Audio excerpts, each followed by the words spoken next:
आज हम भागवतम करेंगे। पिछली बार हम भागवतम में देख रहे थे कि नारद मुनि जी और राजा प्रचिन बारी के बीच में क्या वार्तालाप हो रहा था। तो नारद मुनि जी जो है वो राजा प्रचिन बारी को स्टोरी की एलिगरी बता रहे थे कि एग्जैक्टली वो क्या बताना चाहते थे। फिर उन्होंने पूरी स्टोरी बताई पुरंजन पुरंजनी की। फिर उनको लगा और एक कथा बतानी पड़ेगी। राजा पुरंजन अभी भी माना नहीं है। उसने अपनी गलतियां, उसको अभी समझ में नहीं आ रहा कि जो वो सीखा है वो थियोरेटिकली सीखा है, लेकिन उसको अपनी लाइफ पे इम्प्लीमेंट कैसे करना है, उसको अपनी पोजीशन की, आइडेंटिटी की अभी रिविलेशन नहीं हुई है, मतलब उसको साक्षात्कार नहीं हुआ है। स्टोरी तो बताई है लेकिन उसको आत्म साक्षात्कार मतलब रियलाइजेशन, सेल्फ रियलाइजेशन नहीं हुई है। तो इसलिए उनको फिर और एक कथा बताई जहाँ पे एक जो मनुष्य होता है, हिरन है, हिरन खाना खा रहा है, घास खा रहा है अपनी हिरनी के साथ। पीछे एक शिकारी है, वो उसको मारना चाहता है। सामने एक शेर है, वो भी उसको मारना चाहता है, लेकिन हिरन आराम से खा रहा है और आसपास बम्बल बीज है। तो उसके हिसाब से बताया था कि आसपास के बम्बल बीज जो होते हैं वो बच्चों की आवाज सुनकर अच्छा लगता है भौतिक इंसान को, बीवी की आवाज सुनकर अच्छा लगता है, बातें करके अच्छा लगता है, वक्त बिताकर उसको अच्छा लगता है। तो जो भौतिक इंसान होता है, जिसको जिसने कृष्ण की शरण नहीं ली होती, या फिर जिसने आध्यात्मिकता सही से वेद शास्त्र को नहीं समझा होता, तो वो ऐसे गलती कर बैठता है कि वो प्रेम में फंस जाता है परिवार के। तो उसको वो जो बच्चे बातें करते हैं, पत्नी बातें करती है, तो वो एक गाने जैसा लगता है। और सामने जो शेर है जो आंखें लगा के बैठा है, कभी भी मार सकता है, तो ही इज लाइक अ मृत्यु ओनली। या वो टाइम है कि वो कंटिन्यूअसली टाइम जा रहा है लेकिन पता ही नहीं चल रहा। कंटिन्यूअसली टाइम की तरह वो एक्ट कर रहा है, काल। और पीछे से जो अटैक करने वाला है हंटर, वो उसकी मृत्यु है, कि वो कभी भी मर सकता है। इतने सारे आसपास ही होने के बाद भी वो किस में बिजी है? अपनी पत्नी के साथ घास खाने में और बम्बल बीज के गाने सुनने में। सो इट इज लाइक कि हमें अगर गला काटने के लिए सरकार अगर हमें पनिशमेंट देगी और गला काटने के लिए हमें रखेगी कि कल सुबह 6 बजे इसका गला काटा जाएगा या फार फांसी दी जाएगी, और फिर भी हम क्या कर रहे हैं? हम सोच रहे हैं थोड़ा खाना खा लेते हैं, बच्चों के साथ थोड़ा बातें कर लेते हैं, थोड़ा सा गाना गा लेते हैं, थोड़ा एंजॉय कर लेते हैं। पता है कि सुबह 6 बजे फांसी लगनी है, फिर भी हम ऐसा करते हैं। तो ये वाली जो एलिगरी है, वो नारद मुनि जी राजा प्रचिंबारी को बताना चाहते थे। फिर उन्होंने हाथ जोड़ के बोला, हे राजन, अट्रैक्शन छोड़ दो इन सारी चीजों का, मटेरियल चीजों का। ऐसे हाथ जोड़ के बोला, प्लीज ये अट्रैक्शन छोड़ दो।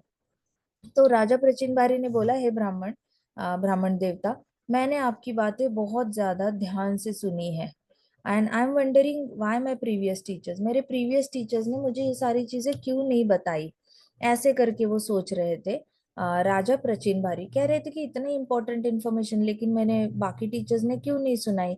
तो कहते कि पहले वाले सारे टीचर्स ने मुझे कर्म कांड सिखाया, लेकिन उन्होंने भगवान की शरणागति कैसे लेते वो नहीं सिखाया। पहले वाले टीचर ने मुझे स्वर्ग लोक की प्राप्ति कैसे करनी है वो सिखाई।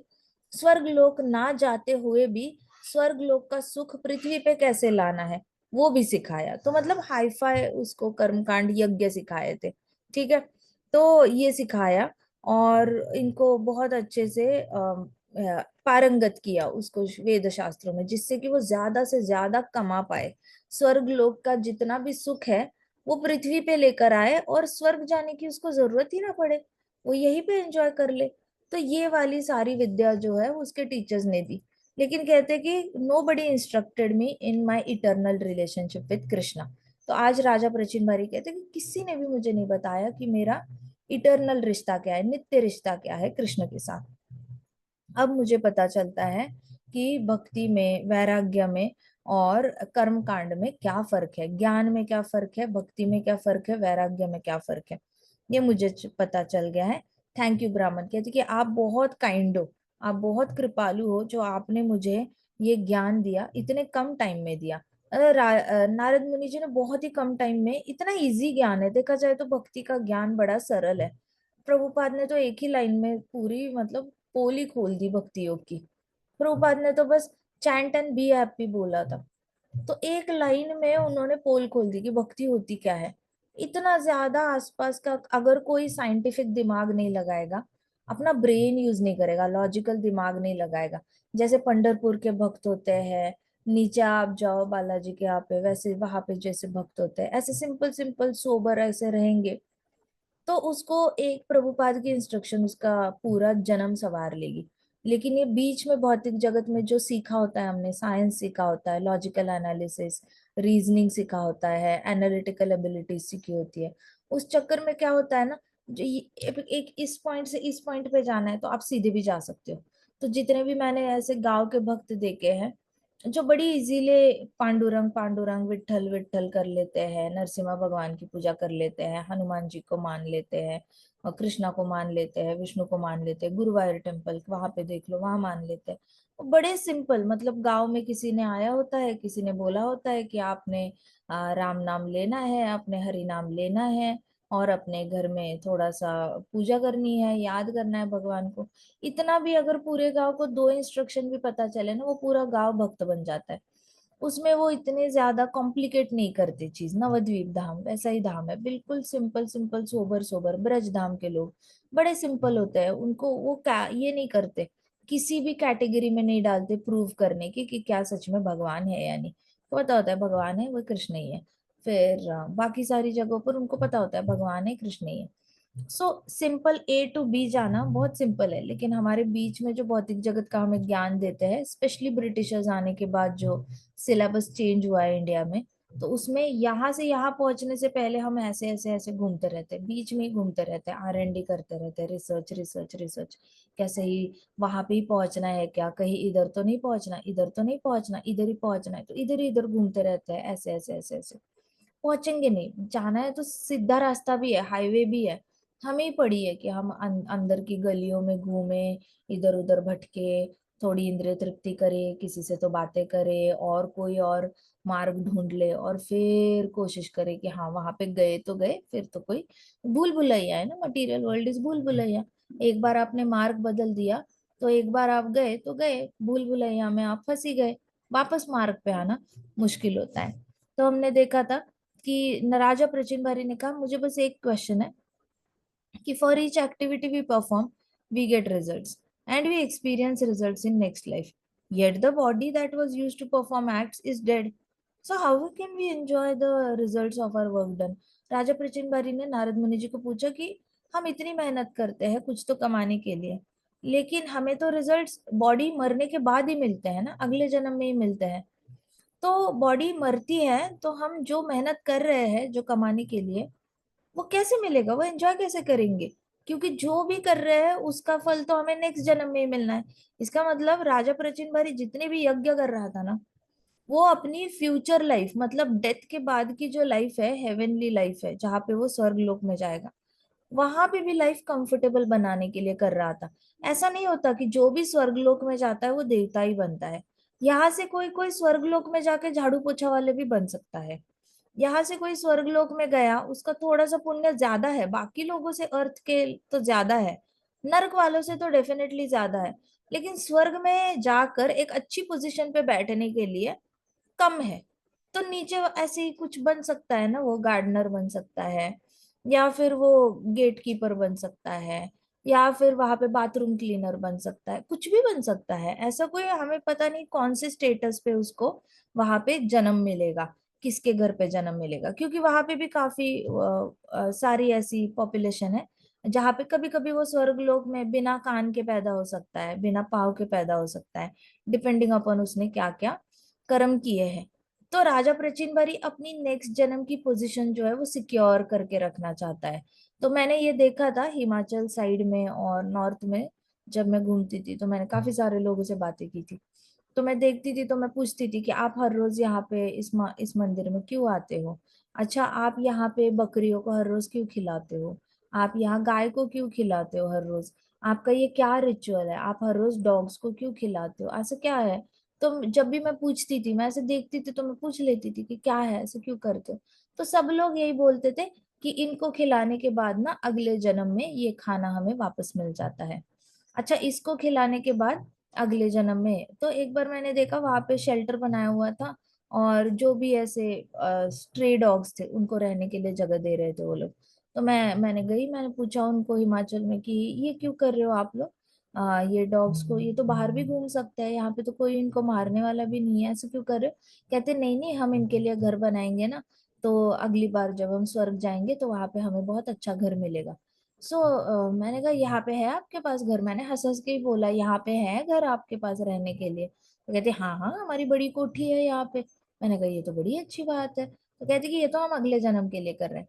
तो इंडिया में ये बहुत कॉमन है, बहुत ही कॉमन है। मैं यहाँ पे भी देखती हूँ वेस्ट बंगाल में ये बहुत कॉमन है, लोग अगले जन्म की तैयारी करके रखते हैं, कुछ ना कुछ ऐसे कर्म कांड करते हैं जिससे कि अगले जन्म में उनको बहुत अच्छे से ये मिलेगा। मैं किसी से मिली थी, तो कोई एक मंत्र होता है पार्वती का, या कोई तो एक मंत्र, स्वयंवर मंत्र, पार्वती मंत्र, ऐसा कुछ है।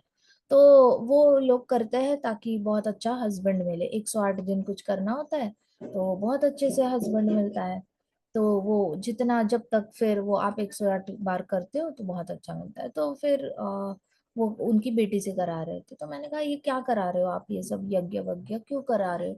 तब हम किसी और जगह पर दर्शन करने गए थे। तो उन्होंने कहा ये इसलिए यज्ञ चल रहा है, इसका एट एट कुछ ऐसा दिन चल रहा है, 58 60 डे ऐसा कुछ चल रहा था। तो उन्होंने कहा कि ये मंत्र का ये हर रोज करेगी 1 घंटा, तो उसका शादी अच्छे घर में होगा, उसका शादी रुका हुआ है। तो हमने कहा चलो ठीक है, ऐसे वैसे। फिर हमने देखा वहां पे एक मैरिड लेडी भी कर रही थी, तो हमने फिर वहां पे पूछा बट ये क्यों कर रहे हैं, ये तो लड़की कर रही है, इसको तो समझ सकते हैं, वो क्यों कर रहे हैं? तो कहते हैं इनको जो इनके ये हस्बैंड है, इनको अगले जन्म में भी यही चाहिए। मैंने कहा ये तो बड़ी अच्छी बात है। मतलब ये डिजायर ठीक है, चलो अच्छी बात है।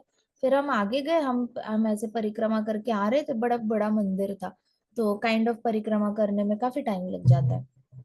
तो हम ऐसे पहाड़ों से परिक्रमा करके आ रहे थे, तो हम हमें वापस वही मंत्र सुनाई दिया। वहां पे तो कोई और ही लेडी बैठी थी।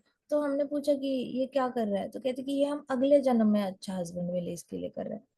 सो आई वॉज रियली सरप्राइज कि इंडिया में इतना ज्यादा कर्म कांड, सबको सीक्रेट्स पता है सारे, कि इच्छाएं कैसे पूरी करनी है, अगले जन्म की इच्छाएं कैसे पूरी करनी है, इस जन्म को सेट कर लेते हैं, अगले जन्म के लिए भी तपस्या करके रख देता है। लेकिन इनको समझ ही नहीं आ रहा कि ये जो कर रहे हैं, इससे वो खुद के ही पाँव में बेड़ी बांध रहे हैं, इससे उनका कुछ भला नहीं होना है। अब जिनके साथ मुझे पता था कि अच्छा ये सारे फैमिलीज ये वाले मंत्र करते हैं, उसी फैमिली से पता चला कि इनका शादी बहुत अच्छे घर में हुआ है, लेकिन फिर भी वो खुश नहीं है उस घर में जाकर।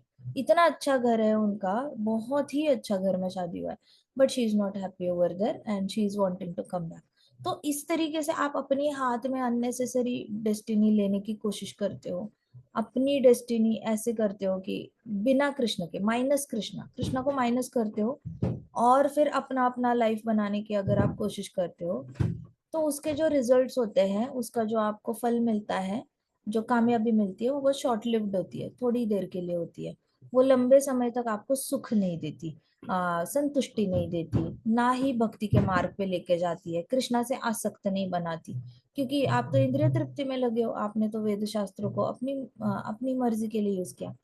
वैसे राजा प्रचिन बारी जो है, वो अगले जन्म की तैयारी कर रहा है, उसको स्वर्ग लोक में अच्छे पोजीशन पे जाना है, राजा या फिर मिनिस्टर या फिर कोई एक अच्छा बिजनेसमैन, ऐसी पोजीशन पे उसको जाना है, उसको कोई ऐसे लो लेवल पे नहीं जाना है। इसलिए वो बड़े सारे यज्ञ करके कर रहा है, अपने पोतों के लिए भी कर रहा है, लेकिन अपने लिए भी कर रहा है। तो यहाँ पे वो बता रहा था कि ये जो भी हम अपने लिए करते हैं, इसका सारा फल तो मरने के बाद ही मिलना है हमें।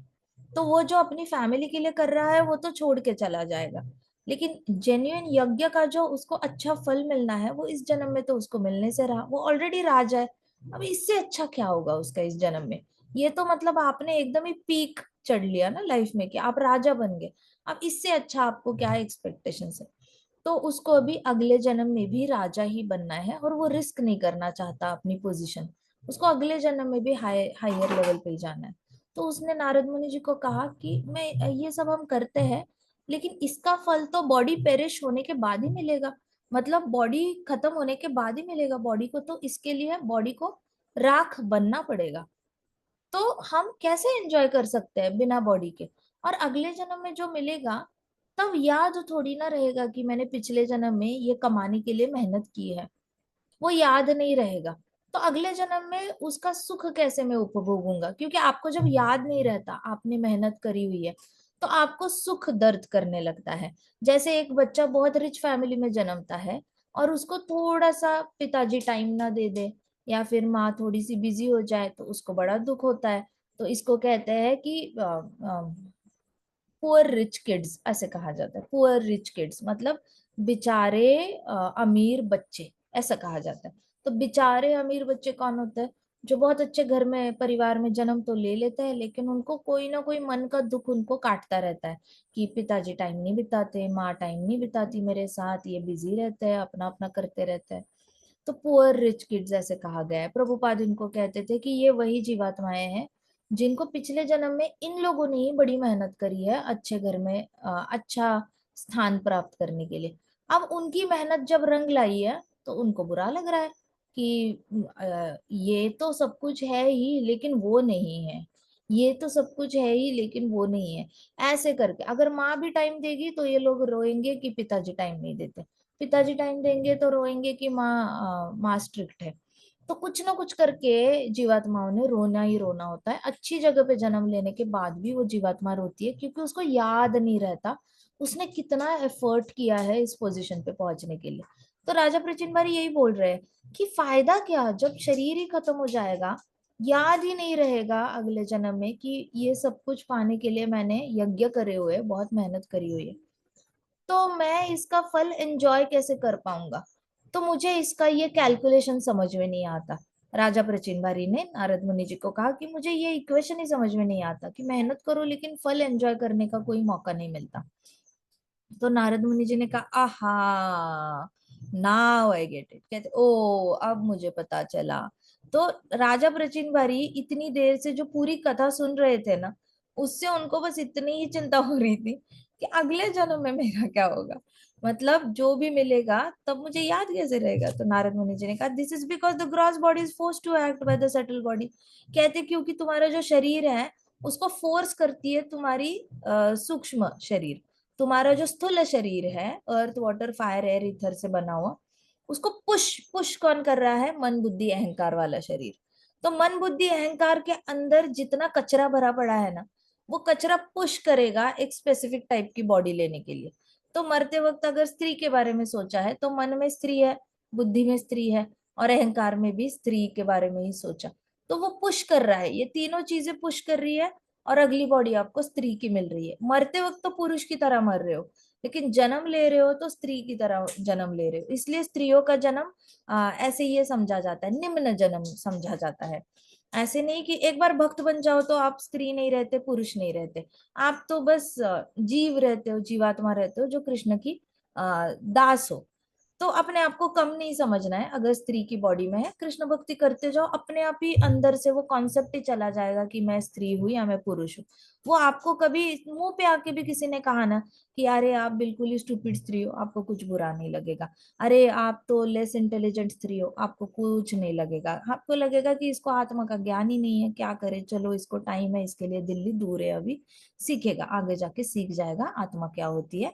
ये अभी शरीर को शरीर की तरह ही देख रहा है, शरीर के परे आत्मा देखना वो सीखा नहीं है, तो आपको बुरा नहीं लगेगा। लेकिन स्त्री का वैसे भी जन्म थोड़ा सा निम्न समझा जाता है, क्योंकि सारी स्त्रियों ने मरने से पहले ना, वो पिछले जन्म में ना वो लोग पुरुष ही थे, और ऐसे पुरुष थे जो स्त्री के बारे में सोचते सोचते मरे हैं। तो सोचो उनका क्वालिफिकेशन कितना, कितनी भी भक्ति करी होगी तो भी वो कहीं ना कहीं भक्ति में फिसल गए हैं। और चाहे अपने पत्नी से अटैचमेंट हो, चाहे उनको अपनी बेटी से अटैचमेंट हो, चाहे अपनी बेबी गर्ल से अटैचमेंट हो, चाहे अपने माँ से अटैचमेंट हो, लेकिन आसक्ति तो आसक्ति होती है ऑपोजिट जेंडर के साथ, चाहे वो पत्नी हो, चाहे वो माता हो, चाहे वो बहन हो, चाहे वो छोटी सी बेबी गर्ल हो। कोई अगर पुरुष मरते मरते अपने छोटी बेबी को बचाने के लिए, ओ मुन्नू नहीं मरना नहीं मरना, मैं तुम्हें बचा के रहूंगा, ऐसे करके बेबी गर्ल का नाम लेते लेते भी मरा है ना, तो भी वो स्त्री बनकर ही आएगा। तो it just shows your qualification कि आप कृष्ण से नहीं जुड़ पाए 100% ना, इसलिए आपको स्त्री का शरीर लेकर आना पड़ा। जरूरी नहीं है कि आपने हमेशा परस्त्री के बारे में सोचते ही मरे हो। पुरंजन तो पत्नी के बारे में ही सोचते मरा है, तो उसमें क्या गलत है पत्नी के बारे में सोचने में, ऐसा लगता है ना। लेकिन जिस उम्र में आप मरते हो तब तो वो गुनाह है ना, that time it is not acceptable. मान लिया कि आपने गृहस्थ आश्रम के शुरुआत में बहुत आपको लगाव था एक दूसरे के साथ, लेकिन वो लगाव धीरे धीरे कन्वर्ट होना चाहिए कृष्णा के लगाव के साथ। आप कंटिन्यूअसली एक दूसरे से ही कंटिन्यूअस अटैच्ड तो नहीं रह सकते।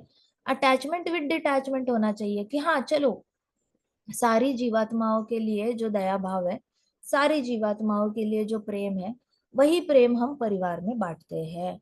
उससे ज्यादा धीरे धीरे धीरे डिटैचमेंट आनी चाहिए। तो इसलिए स्त्रियों का जो जन्म है ना, वो थोड़ा सा निम्न समझा जाता है। और एक्सेप्ट करने में कोई बुराई नहीं है कि हाँ भाई, हम थे पिछले जन्म में, हम पुरुष थे, और हमने चाहे, हो सकता है बेबी गर्ल के बारे में सोचते सोचते शरीर छोड़ा, बहन के बारे में सोचते सोचते शरीर छोड़ा, पत्नी के बारे में सोचते सोचते शरीर छोड़ा, माँ के बारे में भी सोचते हुए शरीर छोड़ा हो सकता है। एक्सीडेंट में हम गए हैं तो हम स्त्री बनकर आए हैं। नॉट नेसेसरीली हम हमेशा हम कोई बैड कैरेक्टर के ही थे, या फिर हमारे अंदर हमेशा गलत ये गुण ही थे, लेकिन एक्सेप्ट करके चलो कि ये हमारा ड्रॉबैक था, इसलिए हम स्त्री बनकर आए हैं अभी। But right now we are just a soul and जीवेर स्वरूप आया कृष्ण नित्य दास। तो हम, हमारा ओरिजिनल नेचर तो हम कृष्ण के दास है। तो आपको बोलना है कि हम इस शरीर में निम्न है तो बोलो। हम भी एक्सेप्ट करते हैं कि हाँ, ये शरीर निम्न है, कहीं ना कहीं एक फेलियर का शैडो है इस पे, तो हम एक्सेप्ट करते हैं। लेकिन हम फेल्ड रहना नहीं चाहते। हम जाप करना चाहते हैं, कथा करना चाहते हैं, कथा सुनना चाहते हैं, बहुत इंटरेस्ट से, बहुत 100% शरणागति लेना चाहते हैं प्रभुपाद की और गुरुदेव की, और हम वापस कृष्ण की सेवा करना चाहते हैं। स्त्री है तो क्या हुआ, यही भाव हम उठा के गोपियों की सेवा में लगा देंगे, यही भाव हम उठा के राधा रानी की सेवा में लगा देंगे। हमें तो श्री का शरीर हेल्प कर रहा है, हमारे अंदर तो बहुत ज्यादा भावनाएं हैं, तो हम यही भावना उठाकर हम कृष्ण की सेवा में लगा देंगे। इस तरीके से understand yourself and accept yourself, Bhagavad Gita में पूरे यही है। अर्जुन को एक्सेप्टेंस ही दे रहे हैं कृष्णा, कि तुम एक्सेप्ट करो, तुम्हारे अंदर ये चीजें हैं। वैसे ही अभी राजा प्रचिन बारी कह रहे हैं। तो नारद मुनि जी ने कहा, देखो तुम्हारी जो भी नेक्स्ट बॉडी होगी ना, तुम्हारी मन बुद्धि अहंकार जो पुश करेगा ना तुम्हें, उसके हिसाब से ही तुम्हारी नेक्स्ट बॉडी होगी। तो तुम्हारे हाथ में कुछ है नहीं, तुम्हारे हाथ में अपने मन बुद्धि अहंकार पे एक्ट करना है। तो कहते हैं कि after the gross body dies, subtle body continues in another body to suffer और एंजॉय। तो कहते हैं कि तुम्हारी तो जो स्थूल शरीर है वो जल जाएगा, तो तुम्हारा मन बुद्धि अहंकार जो है वो नेक्स्ट बॉडी में कंटिन्यू करेगा। तो तुम्हारा मन अगर इस जन्म में भी मांसाहार एंजॉय करता है, तो अगले जन्म में भी वो मांसाहार एंजॉय करेगा। इस जन्म में तुम्हारा मन अगर इंटॉक्सिकेशन एंजॉय करता है, अगले जन्म में बिल्कुल ही बिना मेहनत किए तुम्हारी इंक्लिनेशन ही इंटॉक्सिकेशन की ओर चली जाएगी। तो तुम्हारा सूक्ष्म शरीर है जो तुम्हें पुश कर रहा है ऐसा जन्म लेने के लिए, तो उसमें तो तुम्हारी ही गलती है ना, क्योंकि तुम एंजॉय नहीं कर पा रहे हो इस जन्म के सारे रिजल्ट्स। तो it is something like a dream, सपने जैसा है। जैसे सपने में सब कुछ सच लगता है, वैसे ही भौतिक जगत में सब कुछ सच लगता है, लेकिन एक्चुअली सच नहीं होता। देखो आप स्वर्गलोक में जाओ, स्वर्गलोक में सब कहेंगे कि अरे, हमारा तो एक ही दिन हुआ है, नीचे तो 1 साल हो गया, देखो कितना जल्दी इनके टाइम बीतता है। वो कहेंगे देखो भौतिक जगत के लोग कितने लकी है, इनको लंबे टाइम तक दुख नहीं सहना पड़ता, लंबे टाइम तक इनको कोई भी टेंशन्स नहीं होती, वरीज नहीं होती। हम लोगों को देखो 1-1 लाख साल तक, और हमारा यहाँ का हमारा एक दिन उनके 1 साल के बराबर है। तो देखो हमें तो कितना लंबा टाइम जीना पड़ता है, और इनको कितनी जल्दी, हमारे 100 दिन में क्या, हमारे 2 महीने में इनकी लाइफ ही खत्म हो जाती है। तो ये लोग कितने लकी है, 2 महीने में ये जन्म भी ले लेते हैं, उस 2 महीने के अंदर इनको बच्चे भी हो जाते हैं, पोते पोती भी होते हैं, और ये मृत्यु भी पाते हैं। तो ये लोग कितने लकी है। ऐसे देवी देवता लोग ऊपर से जो स्वर्ग लोकवासी होते हैं, वैसे नीचे देखते हैं, जब वो टेंशन में बैठे रहते हैं, कहते हैं कि हमारे इस पे कितने टेंशन है, हमें पता नहीं अभी क्या होगा, आगे क्या होगा, ऐसे होगा या वैसे होगा, ये अटैक करने वाला है, वो अटैक करने, ऐसे करके चिंतित रहते हैं। या फिर आपस में परिवार में किसी के साथ बन नहीं रही होती है, असुरों का अलग ही टेंशन चल रहा होता है। फिर इनकी आपस में बनती नहीं है, तो कभी ये देवता तंग करता है, तो कभी वो स्वर्ग में देवता आकर तंग कर लेता है, झगड़े होते रहते हैं। तो ये बड़े मतलब दुखी लाइफ जीते हैं। इनकी फ्रेंडशिप जो होती है वो बार बार टूटती रहती है, इनके घर में भी इनके झगड़े होते रहते हैं, माँ बाप के साथ, भाई बहनों के साथ बहुत ईर्ष्या होती है, बहुत ज्यादा जलन होती है। तो स्वर्ग में ऐसा कोई स्वर्ग वैकुंठ तो है नहीं ना कि आप जाओगे और हैप्पी रहोगे। काम क्रोध मोह माया मद मत्सर, ये तो आपको पीड़ा देंगे ही देंगे। जहां पे ईर्ष्या है ना, वहां पे सारे ईर्ष्यालु लोग ही मिलते हैं। आज ही मैं किसी से बात कर रही थी, उनको उन्होंने लाइफ के 20 साल किसी की ईर्ष्या करने में बिताए हैं। उनको भी पता है कि उन्होंने 20 साल पूरा टाइम एक ही इंसान पे मेडिटेट किया है और उसकी ईर्ष्या ही की है बस। अभी उनके घर में जितने भी लोग हैं वो सब उनसे ईर्ष्या करते हैं। वो अगर यूरोप घूम के आते हैं तो घर वाले ईर्ष्या करते हैं, वो अगर दुबई चले के जाके आते हैं तो घर में सारे ही ईर्ष्या करते हैं उनसे और बहुत बुरा भला बोलते हैं। तो नो मैटर आप कितने भी पढ़े लिखे हो कुछ भी हो, आपके अंदर ईर्ष्या होगी तो आसपास के अंदर के सारे लोगों के अंदर से आप ईर्ष्या को ही मोटिवेट करोगे और उसमें से ईर्ष्या ही निकालोगे। हमारे अंदर जलन होगी तो ऐसे ही लोग आप अपने अंदर की जलन जो है वो हमें दिखाएंगे।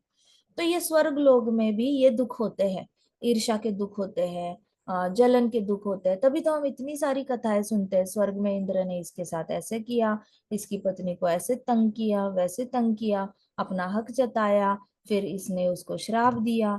इतने सारा चलता रहता है, वो बड़े परेशान रहते हैं। इसलिए उनको लगता है भौतिक जगत के लोग बड़े लकी है। 2 साल की इनकी जिंदगी, हमारे 2 महीने में ही इनका जन्म होता है, बच्चे पैदा करते हैं, मर भी जाते हैं। तो हमारे जैसे लंबे टाइम तक टेंशन तो नहीं लेना पड़ता। तो राजा प्रचिन बारी को अभी नारद मुनि जी कह रहे हैं कि वो तो तुम्हारे माइंड में जो है वो तुम्हारी नेक्स्ट बॉडी डिसाइड करेगा ना। तुम्हारे इंटेलिजेंस में जो तुमने भर के रखा है वो पुश करेगा नई बॉडी लेने के लिए आपकी मर्जी के हिसाब से। तो it is something like a dream. तो ये सब कुछ ऐसे सपने जैसा लगता है। भौतिक जगत का जितना भी हमारी लाइफ है ना, वो ऊपर से जो देखते हैं ना उनके लिए हमारी लाइफ सपना होती है। उनके लिए तो ऐसी लाइफ होती है कि चलो चुटकी में ही हमारा साल खत्म हो जाता है, चुटकी में ही हमारे बार बार बूढ़े हो जाते हैं हम लोग। तो उनके लिए जैसे हमारा लाइफ सपना है, वैसे स्वर्ग की जो लाइफ है वो ब्रह्मलोक वालों के लिए सपना है। ब्रह्मलोक वालों का 1 घंटा मतलब पूरा 1 साल स्वर्गलोक का। उनके 1 घंटे में स्वर्गलोक का 1 साल खत्म हो जाता है। उनके 2 घंटे में स्वर्गलोक के 2 साल खत्म होते हैं। तो ऊपर के जो ब्रह्मलोक सत्यलोक में बैठे हैं लोग, वो स्वर्गलोक को देख के बोलते हैं कि हाय ये कितने बेचारे जीव है, कितना कम टाइम है। इनको तो बस 60 घंटे की लाइफ है, इनके तो बस 1 लाख घंटे की लाइफ है इनके पास। कितना कम जीते हैं, और कम जीते हैं तो पूरा सोमरस में बिताते हैं, पूरा क्रॉस फ्रेंडशिप। फ्रेंडशिप बनाते हैं टूटती है, बनाते हैं टूटती है, बनाते हैं टूटती है। माँ का बुरा करते हैं, पिताजी का बुरा करते हैं, झगड़ा ही करते रहते हैं। अगर घर में कोई प्रॉब्लम नहीं है तो असुर बाहर से आके उनका राज्य लेने की कोशिश करते हैं। तो इनके पास बड़े बड़े महल होते हैं, वो भी इनके हाथ से चले जाते हैं। तो मिलजुल के 1 लाख घंटे में ये लोग कितने तकलीफ से जा रहे हैं। ऐसे करके ब्रह्मलोक और सत्यलोक के जो वासी होते हैं उनको देख के बड़ा बुरा लग रहा होता है। तो उनके लिए इनकी लाइफ सपना है, क्योंकि बहुत कम टाइम स्पैन है उनका। सो ऐसे करके आप ऊपर ऊपर जैसे जाते हो, वैकुंठ से अगर देखोगे तो वहां के 1 मिनट में हमारी एक लाइफ खत्म हो जाती है। राधा रानी देखो, कृष्ण से दूर नहीं रह सकती है ना। तो राधा रानी एक फ्रैक्शन ऑफ सेकंड भी कृष्ण से दूर नहीं रह सकती। लेकिन इधर आके 100 साल कैसे बिताए कृष्ण से दूर? इसका इसका कैलकुलेशन रूपा गोस्वामी जी करते हैं। रूपा गोस्वामी जी कहते हैं कि जो राधिका सखी, जो हमारी राधिका रानी है, वो एक फ्रैक्शन ऑफ सेकंड जो शाम से दूर नहीं रह सकती, वो 100 साल कैसे रही उससे दूर? जीवा गोस्वामी जी ने यही क्वेश्चन पूछा था रूपा गोस्वामी जी को कि ऐसे कैसे दूर रह सकती है वो? ये तो बिल्कुल ही मतलब अनएक्सपेक्टेड है, पॉसिबल ही नहीं है, वो तो मर ही जाएगी। तो वो कैसे रही भौतिक जगत में अलग, ऐसे कैसे है? तो उन्होंने कहा टाइम वेरिएशंस है ना। भौतिक जगत की जो हमारी 100 साल है ना, वो एक फ्रैक्शन ऑफ सेकंड भी नहीं है गोलोक का। गोलोक का तो मतलब ऐसे हमारी सेकंड की घड़ी जो है वो यहाँ से ऐसे टक ऐसे करके ऐसे टक हो जाए। टक होने से पहले ही राधा रानी के 100 साल खत्म होके वो वापस आ रही है कृष्णा से वापस मिलन करने के लिए। सो इतना इतना हमारा जो टाइम है ना, इट इज जितना टाइम लगता है ना एक बबल को बर्स्ट करने के लिए। एक बबल आपको एयर बबल दिखेगा, उसको बस आप ऐसे देखो, ऐसे हाथ लगाने से पहले वो फट टूट जाता है। तो उतना कम टाइम स्पैन है हमारा भौतिक जगत में as compare to time in Goloka. So अब बताओ, अब सपना है या नहीं है हमारी लाइफ? है क्या सपने जितनी है? शुरू होती है यस खत्म मैडम जी। होती है, शुरू होती है हाँ खत्म होती है। मतलब राधा रानी को मतलब सिर्फ ऐसे यहाँ से यहाँ देखने की फुर्सत नहीं है। वो लेफ्ट से लेके राइट तक देखेगी ना, यहाँ कृष्ण देख रहे हैं, यहाँ से यहाँ आने तक वापस उसको कृष्ण दिखेंगे। बीच में इतने से एरिया में उसके 100 साल पृथ्वी के खत्म भी हो जाएंगे। Is she spending even a single moment away from Shyam? No. तो उनका तो सच है ना कि मैं एक एक मोमेंट भी शाम के बिना, कृष्ण के बिना रह नहीं सकती। वो तो फुलफिल हो ही रहा है, क्योंकि नीचे के 100 साल तो बहुत ही कम टाइम है गोलोक का। इस तरीके से हमारा जीवन सपना है। तो अंडरस्टैंड, नारद मुनि जी जो बता रहे हैं ना, वो बहुत डीप में जाकर बता रहे हैं। राजा प्रचिन भारी को समझ में आ रहा है या नहीं, या हमें नहीं पता, उसके नहीं पल्ले पड़ेगा, क्योंकि उसने भागवतम नहीं पढ़ी है। लेकिन हमें समझ में आएगा। क्यों? क्योंकि नारद मुनि जी से जो भक्त पढ़ता है, नारद मुनि जी हृदय टू हृदय ज्ञान ट्रांसफर करते हैं, हार्ट टू हार्ट ज्ञान ट्रांसफर करते हैं। उन्होंने व्यास देव जी के भी हृदय में ज्ञान ट्रांसफर किया था। तो हमने भागवतम कैंटो 1 से पढ़ी है, हमें सब समझ में आता है कि नारद मुनि जी कैसे हमें ये बता रहे हैं कि ये सारा जीवन जो है वो एक पूरी तरह ड्रीम है। हमें ऐसे लगता है सब रियलिटी है, लेकिन ओरिजिनल में कुछ रियलिटी है नहीं। हम आते ही खत्म हो जाती है हमारी लाइफ, आते ही खत्म हो जाती है। और इसमें हमने करियर भी बनाना है, पैसे भी कमाने हैं, शादी भी करनी है, बच्चे भी करने हैं, बच्चों को भी सेटल करना है, बुढ़ापे की रिटायरमेंट की तैयारी करनी है, हॉस्पिटल के खर्चे उठाने हैं, माँ बाप का ख्याल रखना है, मरते मरते कृष्ण का नाम लेना है। ओ हो, हमारी तो लिस्ट ही खत्म नहीं होती, लिस्ट ही नहीं खत्म होती। हमें पता ही नहीं है, लेकिन ये सपना है, ये सपना जल्दी से टूट जाना है। तो हमारी भी हालत वो हिरन की तरह है। हिरन को पता ही नहीं है कि वो बाण आने में लेस देन अ सेकंड लगने वाला है, but he is enjoying the grass. तो नारद मुनि जी यही कह रहे हैं कि in dream you may be, it is something like a dream, your body is always like a dream. कोई भी बॉडी आपको मिले, वो ड्रीम में मिली हुई बॉडी ही है, वो जल्दी खत्म हो जाती है। तो perhaps of a dog in dream, dream में अगर तुम कुत्ता बन गए, ड्रीम में अगर तुम पिग बन गए, तो तुम्हें ऐसे लगेगा कि तुम जेन्युइनली कुत्ता हो या जेन्युइनली डॉग हो या हॉग हो। इन द सिमिलर वे, जीवात्मा जब अलग अलग शरीर लेती है, अलग अलग एनिमल्स की बॉडी लेती है, या डेमी गॉड की बॉडी लेती है, देवता की भी बॉडी हम ले सकते हैं। हमें क्या पता, हम भी कोई किसी जन्म में स्वर्ग लोक में देवता रहे होंगे, हम सारी एंजॉयमेंट करके आए हैं। क्योंकि भागवतम में लिखा है कि जो भी हरि नाम तक पहुंचता है ना, he was once a sinner. तो अहंकार में कभी नहीं जाना। अब ऐसे नहीं समझना कि अरे मैं तो महान भक्त हूँ, बाकी सब पानी कम है। कभी नहीं सोचना, अपने रूट्स याद रखना कि हमने सारी एंजॉयमेंट हम करके आए हैं। इस जन्म में तो नहीं करी हमने, लेकिन पिछले से करोड़ों करोड़ों जन्मों में कभी हमने स्वर्ग लोक में जाके क्रॉस फ्रेंडशिप भी करी हुई है, कभी हमने इंटॉक्सिकेशन भी किया है, कभी हमने मीट ईटिंग भी करी है, और कभी हमने गैम्बलिंग भी किया है।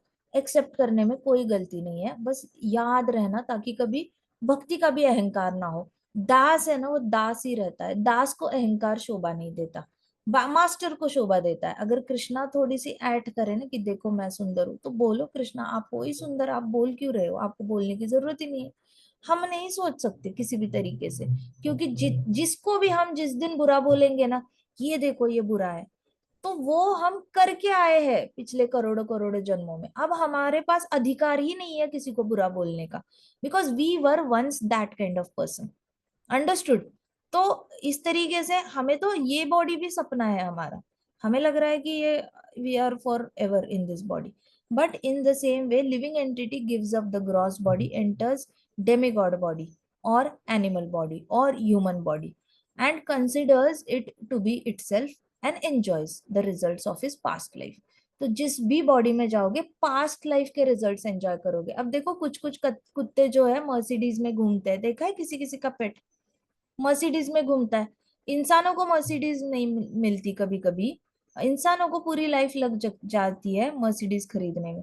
लेकिन ये कल का आया हुआ कुत्ता पिल्ला है, हो सकता है 1 महीने का है, सीधा उठ के मर्सिडीज में अपने मालिक के साथ बैठा है। तो उसको कुत्ते की बॉडी में भी पिछले जन्म में जो उसने पुण्य किया है ना, उसका फल उसको प्राप्त हो रहा है।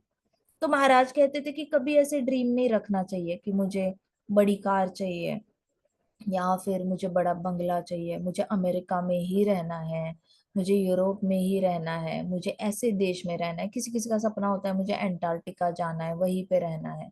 सो कहते कि महाराज कहते थे कि ये वाले सपने नहीं देखने चाहिए। पता चला कि वो सपने पूरे करने से पहले ही आपकी मृत्यु होगी। नेक्स्ट बॉडी डॉग की मिल सकती है और मर्सिडीज में मिल जाएगी। आपको कोई गाड़ी चाहिए, नेक्स्ट बॉडी आपको कॉकरोच की मिलेगी और आप उस गाड़ी की डिक्की में बैठे रहोगे हमेशा के लिए। तो आपकी इच्छा कभी भी पलट सकती है। आप चिपकली बन सकते हो और अमेरिका के किसी लाविश घर में आप चिपकली बन के रह सकते हो। ये गारंटी नहीं है कि आपको ह्यूमन बॉडी मिलेगी। ह्यूमन बॉडी मिलने के लिए अलग से जैसे राजा प्रचिन भारी यज्ञ कर रहे हैं ना, वैसे अलग से कुछ यज्ञ करना पड़ेगा जिससे कि आपको गारंटीड ह्यूमन बॉडी मिलेगी। लेकिन अगर सिर्फ सपने देखोगे ना कि मुझे ये चाहिए, मुझे वो चाहिए और मुझे ये प्राप्त करना है, ये वाले सपने हैं ना, ये आपको बहुत रिस्की पोजीशन में डाल सकते हैं। क्योंकि अगला जन्म आपका मन बुद्धि अहंकार में तो car car car car, Mercedes Mercedes Mercedes ऐसा अगर बैठा हुआ है कंटिन्यूअसली, आप जाप ही कर रहे हो उस गाड़ी का, तो अगले जन्म में you can get a animal body also, और फिर उस गाड़ी उसमें बैठना पड़ सकता है। अंडरस्टूड। तो इसलिए महाराज कहते थे कि ये इच्छाओं से थोड़ा डर के रहना, क्योंकि आपको इच्छा तो पूरी हो जाएगी आपकी, लेकिन किस बॉडी में होगी इसकी गारंटी है नहीं ना। तो आप दो दो इच्छाएं एट अ टाइम मन नहीं कर सकता। मन ये नहीं इच्छा कर सकता कि मैं ह्यूमन बॉडी भी हूँ, और अच्छा ये इच्छा करी कि चलो मैं मर्सिडीज चला रहा हूँ, तो अगले जन्म में पता चला ड्राइवर बनना पड़ रहा है। अमेरिका की किसी एक छोटी सी रूम में, 100 स्क्वायर फीट की रूम है, वहां पे रह रहे हो, और साइड के पिज्जा बर्गर दुकान में खाना खा रहे हो, और फिर वहां से निकल के जाते हो मालिक के घर पे मर्सिडीज एज ए ड्राइवर चलाने के लिए। तो हो सकता है इतनी मिजरेबल लाइफ ही हो जहाँ पे खाना भी आप अफोर्ड नहीं कर पा रहे हो लेकिन मर्सिडीज चला रहे हो। तो वो भी गारंटी नहीं है कि you will be born rich और you will be really in a good position to drive the Mercedes. तो महाराज कहते थे कि इच्छा जब करते हैं ना, उसको बहुत कैलकुलेटेड तरीके से करनी पड़ती है, और एक वर्ड में आपकी बैठेगी, ऐसे कुछ करना पड़ता है, तब जाके अगले जन्म में वो इच्छा डिट्टो पूरी होती है। नहीं तो हमेशा रिस्क रहती है, क्योंकि पाप भी तो बड़े कर रहे होते हो आप हरि नाम तो ले नहीं रहे हो, आप भागवत तो कर नहीं रहे हो, और आप पुण्य भी कुछ खास कर नहीं रहे हो। इस जन्म में जो है उसका तो आप दान कर नहीं रहे हो, और आप चाहते हो कि अगले जन्म में आपको और भी अच्छा जन्म मिले। तो कहते थे इच्छाओं के चक्कर में नहीं पड़ना है। आजकल तो भौतिक जगत में बहुत चल रहा है, लोगों को सिखाया जा रहा है कि इच्छाएं कैसे उत्पन्न करनी है। जिसके मन में इच्छा नहीं है उसको भी सिखाया जाता है कि इच्छाएं उत्पन्न कैसे करो। अगर आपके अंदर इच्छा नहीं है इसका मतलब you are a dead person, ऐसे सिखाया जाता है। और फिर कहा जाता है कि इच्छाएं उत्पन्न करो, क्या चाहिए आपको उत्पन्न करो इच्छा है, और उसको पूरी करो, ऐसे सिखाया जाता है। और पूरी करने के लिए उनको बोला जाता है कि उस इच्छा पे मेडिटेट करो, 15 मिनट तक मेडिटेट करो, आधे घंटे। कैसी मेथड निकाली है भौतिक जगत कलयुगी लोगों ने।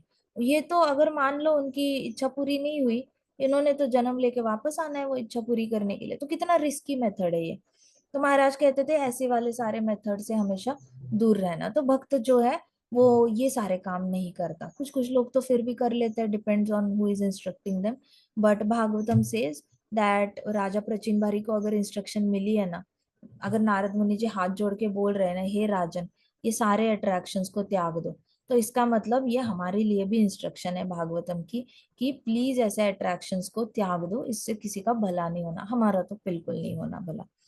तो यहाँ पे नारद मुनि जी कह रहे थे कि तुम्हारी कॉन्शियसनेस जो है ना, वो तुम्हारी डिसाइड करती है नेक्स्ट जन्म, और आपको अपनी पोजीशन पता चल जाती है। You can understand your position in previous life by looking at this life.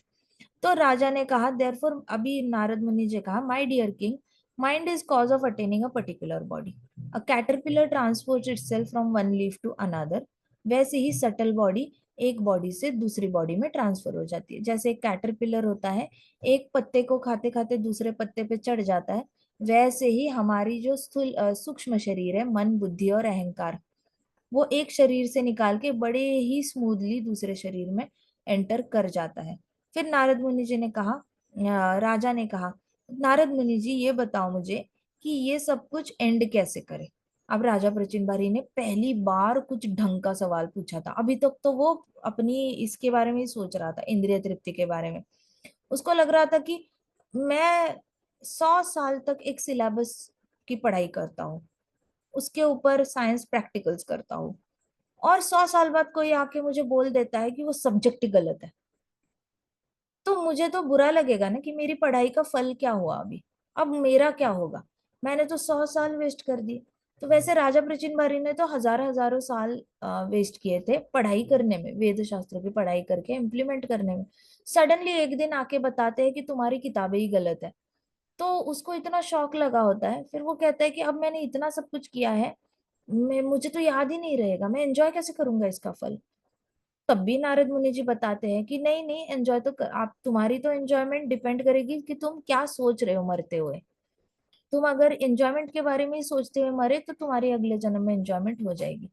लेकिन अगर तुम मरते हुए कृष्ण के बारे में मरते सोचते हुए मरे, तो तुम्हारा पिछला जो है वो तुम्हारे नेक्स्ट बर्थ के लिए फोर्स नहीं करेगा। अब राजा प्रचिनबारी ने बोला कि ये मुझे बताओ आप, कि मैं ये कैसे बंद कैसे करूं, क्योंकि कैटरपिलर की तरह तो मुझे नहीं बनना है। कैटरपिलर डिसाइड करेगा कि मैं किस बॉडी में जाऊं, मेरा मन बुद्धि अहंकार डिसाइड करेगा कि मुझे किस बॉडी में जाना है। क्या मेरे पास कोई हक नहीं है? मतलब मैं आत्मा हूँ, मेरे हाथ में पावर होनी चाहिए डिसाइड करने की। मैं चाहूँ तो ब्राह्मण शरीर में जाऊं, मैं चाहूँ तो एक राजा के शरीर में जा सकता हूँ, मुझे जाना है तो मैं स्वर्गलोक का राजा बन जाऊं। मेरे हाथ में पावर होनी चाहिए ना। मेरे जो मन बुद्धि अहंकार, ये तीनों आसपास मेरे हैं, वो लोग क्यों डिसाइड करेंगे? अब वो आज तक वो लोग ही डिसाइड करते आए हैं, तभी मुझे राजा बनकर भी इतनी मेहनत करनी पड़ी। राजा बन के कौन मेहनत करता है? वो तो मेहनत करवाते हैं लोगों से, लेकिन ये तो खुद ही मेहनत करे जा रहा है। तो वो कह रहा है कि इनके हाथ में मैं क्यों पावर दे दूं? मुझे खुद में कुछ तो मेरे पास पावर होनी चाहिए ना, कि मुझे कहाँ जन्म लेना है। तो नारद मुनि जी ने कहा एब्सोल्युटली, ट्रांसमाइग्रेशन रोकने के तरीके होते हैं, बस तुम्हें उसके बारे में पता होना चाहिए। तो उन्होंने कहा कि मुझे ट्रांसमाइग्रेशन रोकना है, मुझे ये पावर मन बुद्धि अहंकार के हाथ में नहीं देनी है। ये तो ऐसे हुआ जैसे मन को एक फॉर्म दे दो, बुद्धि को एक फॉर्म दे दो और अहंकार को एक फॉर्म दे दो। अब ये तीनों काले काले ड्रेस में जो खड़े हैं, ये तीनों काले ड्रेस वाले डिसाइड करेंगे, हमें बताने वाले हमें डायरेक्ट करेंगे और बोलेंगे चल चल इस बॉडी में चल, चल चल हमें जाना है यहाँ पर। और हम बोलेंगे नहीं जाना, हमें नहीं जाना उस एनिमल की बॉडी में। और मन बुद्धि अहंकार बोलेंगे चल चल, मर्सिडीज में बैठना है, मर्सिडीज में चल चल, कुत्ते की बॉडी मिली तो भी चलेगा, चल जल्दी चल। ऐसे करके पुश करेंगे। तो ये तीन काले काले जो लोग हैं, काला ड्रेस पहन के खड़े हैं, ये डिसाइड कर रहे हैं। तो प्रचिनबारी बोल रहे हैं मुझे ये रोकना है, ये इन तीनों को मैंने पावर नहीं देनी है, मुझे अपने हाथ में पावर चाहिए। वो राजा है तो वो उसकी सोच भी वैसी है। नारद मुनि जी ने कहा हाँ ये पॉसिबल है, इस तरीके का ट्रांसमाइग्रेशन पॉसिबल है, जहाँ पे इन तीनों के हाथ में तुम पावर नहीं देते, तुम पावर अपने हाथ में ले लेते हो। तो राजा प्रचिनबारी ने कहा कैसे कैसे, आप बताइए मुझे कि ये ट्रांसमाइग्रेशन कैसे रोका जा सकता है। तो नारद मुनि जी कह रहे हैं कि तुम अपने आप को ना सूक्ष्म शरीर समझो ही मत, तुम अपने आप को शरीर ही मत समझो। तो राजा प्रचिनबारी को तो ये कॉन्सेप्ट इस पता नहीं है, वो अभी तक तो अपने आप को पिता, बेटा, पति ऐसे ही समझते आया है, राजा समझता आया है, प्रजा का भला करने वाला समझते आया है। तो अभी सडनली आप बोलोगे कि तुम शरीर ही नहीं हो, तो उसका तो राजा का टाइटल चला गया, फादर का टाइटल चला गया, दादाजी का टाइटल चला गया, इतने सारे लोग जो उसके सामने दंडवत करते हैं, प्रजा दंडवत करती है, वो टाइटल चला गया, यज्ञ में सबसे ज्यादा जीतने वाला राजा, वो टाइटल चला गया। तो इट इज लाइक हमारे सर्टिफिकेट्स किसी ने फाड़ डाले, हमारा 10th स्टैंडर्ड का सर्टिफिकेट फाड़ डाला, 12th का फाड़ डाला, नर्सरी का भी फाड़ डाला। अब तो हम अपने आप को इंट्रोड्यूस भी नहीं कर सकते कि आई एम नर्सरी पास, क्योंकि मेरे पास तो कोई सर्टिफिकेट ही नहीं है। तो मैं इंट्रोड्यूस कैसे करूंगा अपने आप को?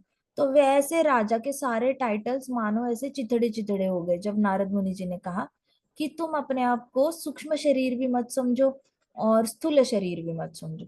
तो चलो स्थूल शरीर नहीं समझना तो ये ऊपर के टाइटल चले जाते हैं। अब मैं अपने आप को सूक्ष्म शरीर नहीं समझूंगा, इसका मतलब मैंने हजारों सालों से वेद शास्त्रों का पठन किया है कि यज्ञ में मास्टरी कैसे करनी है और अपनी इच्छाएं पूरी कैसे करनी है। मैंने तो पूरा वो ये सीख ही लिया है, इतनी मास्टरी की है। मेरा इंटेलिजेंस आप उठा के दूर रखते हो और कहते हो कि अपने आप को इंटेलिजेंस नहीं समझना, फिर मैं हूं कौन? फिर तो मेरे पास कोई ज्ञान ही नहीं बचा। अब आप कहोगे अहंकार निकाल के साइड रखो, फिर मैं हूं कौन? अब तो मैं बॉडी नहीं हूँ। मैं हूं कौन फिर? मैं किसी टीचर का स्टूडेंट ही नहीं हूँ, मैं किसी पड़ोसी का दोस्त भी नहीं हूँ, अपने दोस्तों का दोस्त नहीं हूँ, मैं कुछ भी नहीं बचा ना, मेरा अहंकार ही साइड हो गया। तो मैं ओरिजिनली क्या हूँ मुझे नहीं पता फिर, क्योंकि मेरा अहंकार कहता है मैं इसका दोस्त हूँ, मैं इसका पति हूँ, मैं इसका पिता हूँ, मैं इसका बेटा हूँ, मैं इस प्रजा का राजा हूँ, मैं इस महल का मालिक हूँ, मैं इन दासियों का ये हूँ, प्राण हूँ, या फिर इतनी सारी पत्नियां हैं इनका पति हूँ मैं। तो मेरा अहंकार तो मुझे बहुत सारा बूस्ट देता है, मुझे बहुत कॉन्फिडेंस देता है कि मेरे पास बहुत सारी अचीवमेंट्स है। अब आप मेरा अहंकार साइड करके रखता हो तो मैं हूँ कौन मुझे नहीं समझ में आता। मेरा इंटेलिजेंस निकाल के रखते हो तो अब मैं अपने आप को इंट्रोड्यूस ही नहीं कर सकता कि मैं पढ़ा लिखा राजा हूँ, मुझे तलवार चलानी आती है, गदा चलानी आती है, मेरे अंदर बहुत शौर्य है, मैंने अपने शरीर को बहुत अच्छे से वर्कआउट करके अपना शरीर अच्छा बनाया है, मुझे हाथी घोड़ा भी चलाना आता है, रथ भी चलाना आता है, बड़े बड़े विमान चलाने आते हैं, और अलग अलग शस्त्र चलाने आते हैं, देवताओं को हराना आता है। अब आपने तो वो भी सब कुछ साइड में कर दिया, फिर मैं हूं कौन?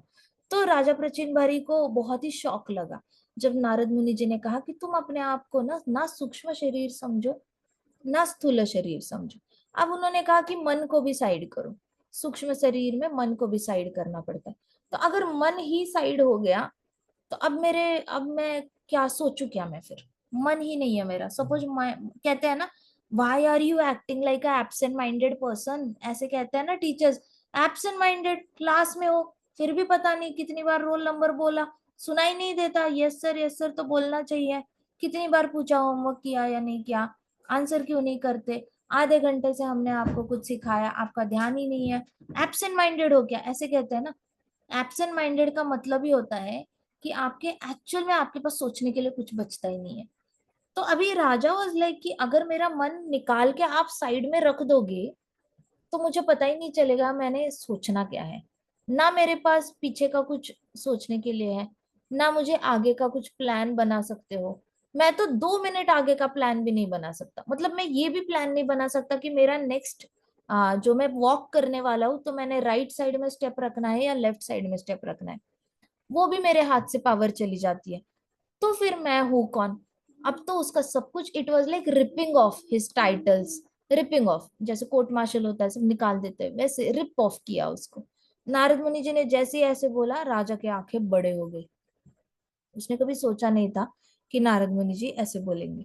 तो उन्होंने कहा कि ये सब टाइटल्स निकालो, अपनी सूक्ष्म शरीर निकाल के साइड रखो, अपने आप को शरीर ही मत समझो, ना सूक्ष्म शरीर समझो ना स्थूल शरीर समझो, ग्रॉस बॉडी नहीं समझना, सटल बॉडी।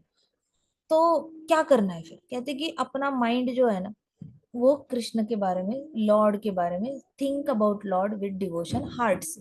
तो नारद मुनि जी ने ये तो नहीं कहा था कि तुम अपने आप को शरीर मत समझो, लेकिन एट द सेम टाइम तुम अपना हार्ट को भी ना साइड में निकाल के रखो। उन्होंने कहा था कि तुम अपना हृदय से कृष्ण के बारे में सोचो, you think about Lord from your heart, यहाँ से नहीं, मन से नहीं, कुछ नहीं। कहते कि माइंड को डाइवर्ट करो कृष्णा के पास और हृदय से कृष्णा के बारे में सोचो।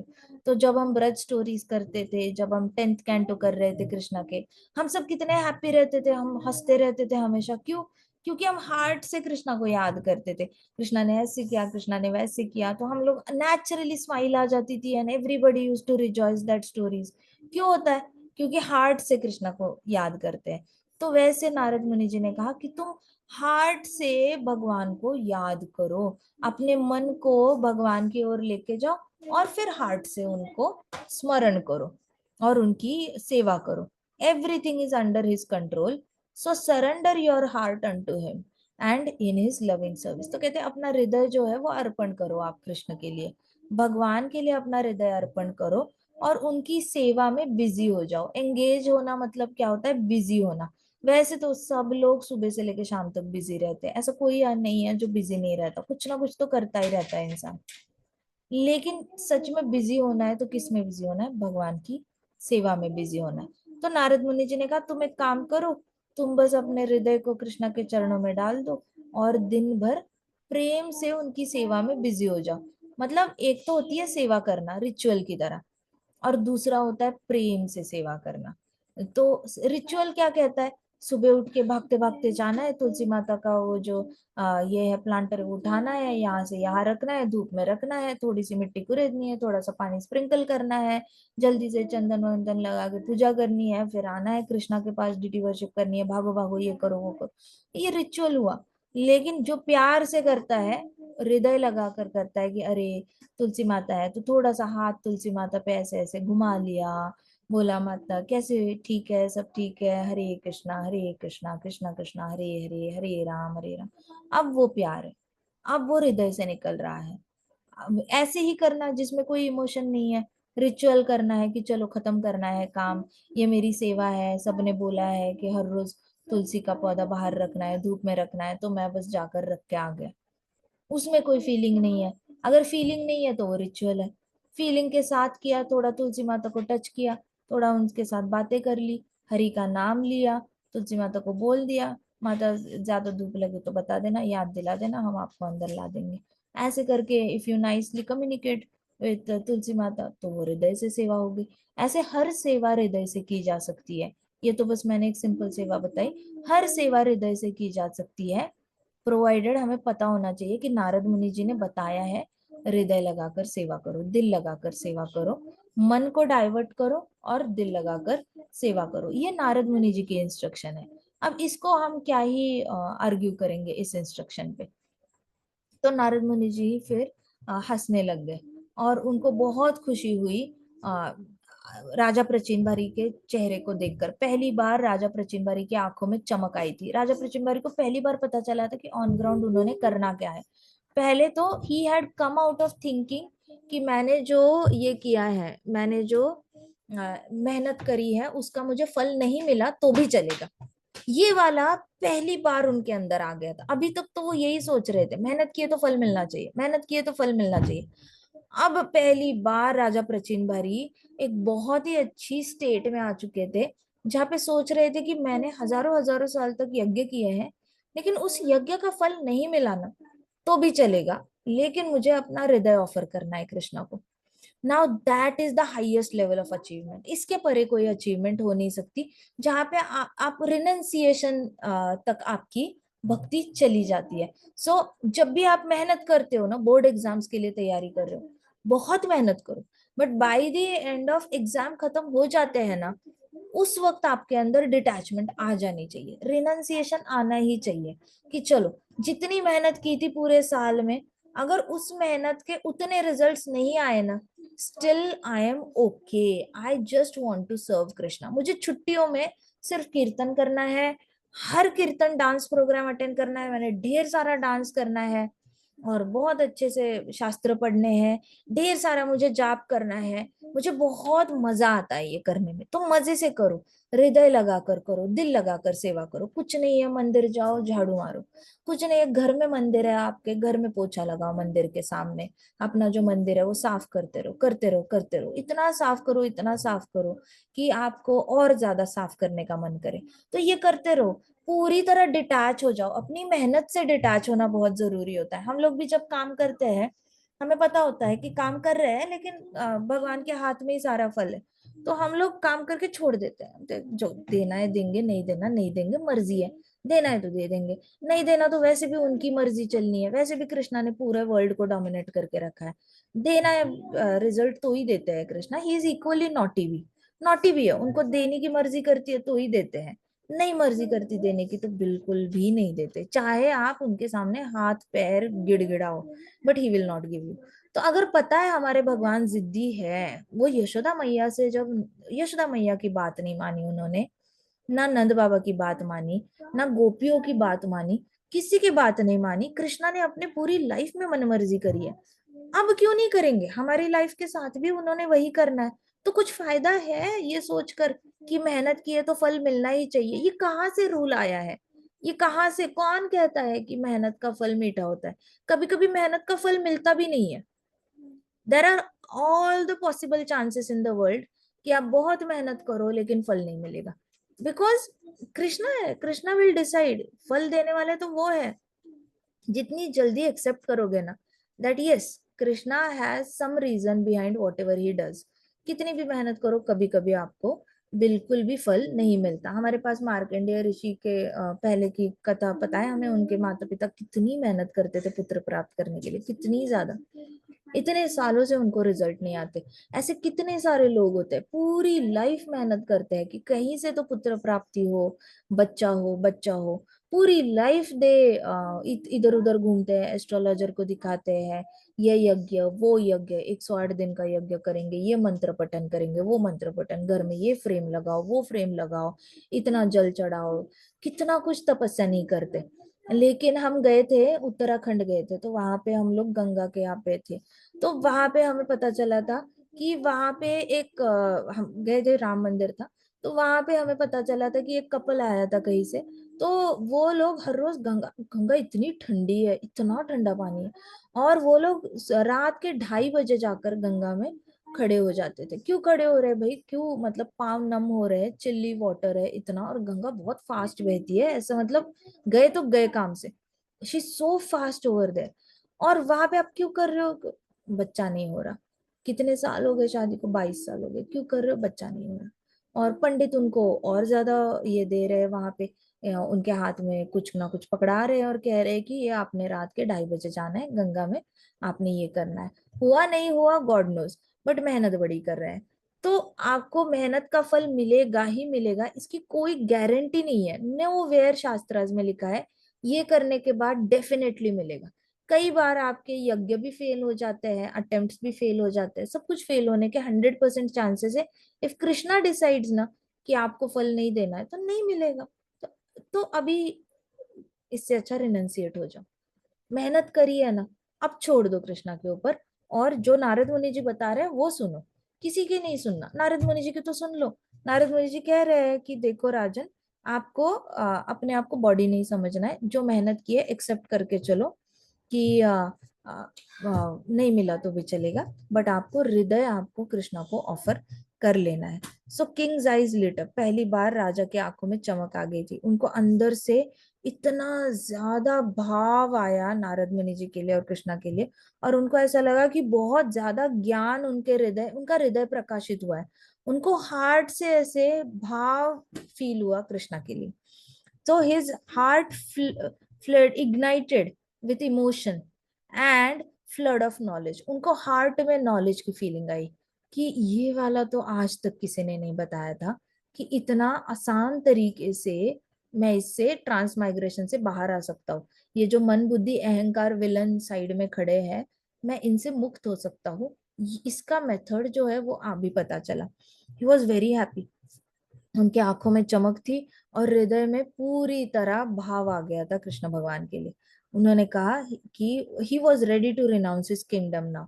अब जितना भी कमाया था ना, वो सब कुछ त्याग देने के लिए रेडी हुए थे। सोचो वो राजा जो दिन रात पढ़ाई कर रहा है वेद शास्त्रों की, वो आज सब कुछ गिव अप करने के लिए तैयार हो गया, मतलब मेहनत का फल भी गिव अप करने को तैयार हो गया। This is the best part of Bhagavatam. Bhagavatam आपको रिजिडिटी से बाहर निकालता है। भागवतम आपको, जो आप सोचते हो ना कि मुझे, मैंने कुछ किया है वो मिलना ही चाहिए, उससे बाहर निकलता है भागवतम। वो बाकी किसी चीज में, शास्त्रों में शक्ति नहीं है। बाकी शास्त्र आपको अंदर अंदर घुसाते जाते हैं डीपली कि अब ये इच्छा पूरी होगी, अब ये करने के लिए ऐसे करो, अब वो करने के लिए ऐसे करो, अब ऐसे करो। भागवतम तो आपको पूरे भंवर से बाहर निकालता है और कहता है कि राजा कहता है कि okay, he is ready to now renounce the kingdom and give his life to Krishna. Finally राजा प्रचिन के अंदर इच्छा आ गई। वो राजा जो मांसाहार भी करता है, वो राजा जो क्रॉस फ्रेंडशिप भी करता है, इंटॉक्सिकेशन भी करता है, गैम्बलिंग भी करता है, लाखों लाखों यज्ञ करता है, पोता पोती अपना अगला जन्म सिक्योर करने के लिए, इतने अचीवमेंट्स करने के बाद वो राजा अभी जितना भी कमाया है वो सब कुछ गिव अप करने को तैयार है और कृष्ण भगवान की शरणागति लेने को तैयार है। He fell at नारद मुनि जी's feet in full surrender. पूरे दंडवत की तरह ऐसे गिर गए राजा प्रचिन भारी नारद मुनि के चरण कमलों में, और उन्होंने नारद मुनि जी को दंडवत किया। नारद मुनि जी ने उनको बहुत ही खुशी से उनको ऐसे आशीर्वाद दिया और नारद मुनि जी सिद्धलोक चले गए। सिद्धलोक कहाँ है, ब्रह्मलोक के एक लेवल नीचे है। तो नारद मुनि जी सिद्धलोक चले गए वहां से। राजा प्रचिन भारी को बिल्कुल वेट नहीं करना था अपने बेटों के लिए। राजा प्रचिन भारी के बेटे क्या कर रहे थे बताओ? राजा प्रचिन भारी के बेटे क्या कर रहे थे? माता जी माता जी कृष्ण वो की मदद पत्नी करते ढूंढने थे। के लिए गए थे। शाबाश। देखो अपने पापा पे गए हैं। पापा बेटे चले गए पत्नी मांगने के लिए भगवान से।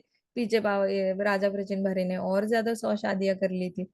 लेकिन राजा प्रचिन भारी अभी बेटों के लिए वेट नहीं करना चाहते थे। उन्होंने he left his orders to protect the citizens and orders for them. उन्होंने क्या किया, छोड़ने से पहले ऑर्डर ऐसे लिख के चले गए कि ये पूरे जो राज्य है उसका संरक्षण करने के लिए मेरे बेटों को बोल देना कि ये पूरे राज्य का रक्षण करेंगे। एंड लेफ्ट फॉर माता जी। कपिल आश्रम। कहाँ पे छोड़ के चले गए? वो कपिला आश्रम के लिए चले गए।